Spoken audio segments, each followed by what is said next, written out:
When you talk about the soul and when you talk about the heart and the soul have needs. They have essential needs, just like the body has needs.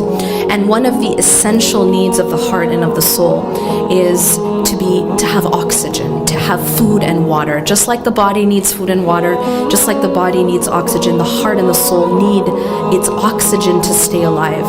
And the oxygen of the heart and the soul is the remembrance of Allah subhanahu wa ta'ala. That what that does, it's literally food for the soul. You've heard this expression, but it's literally feeds the soul. And so one of the things that sometimes we do that starves us spiritually is that we deprive our hearts and souls of oxygen. Simple as that.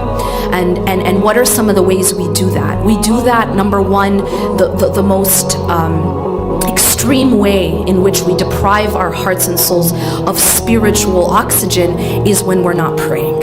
When we don't pray, or we don't pray as we're told to pray 5 times a day, it's like depriving the heart of its oxygen, of the spiritual oxygen that it needs to just be okay and stay alive. This is just to stay alive. Just as the body, it requires oxygen, right? Just to stay alive. And then beyond that, it has other needs. But the most essential need of the body is oxygen. And it's the same thing with the heart. That the remembrance of Allah subhanahu wa ta'ala, first and foremost our salah, is what is keeping our heart spiritually oxygenated.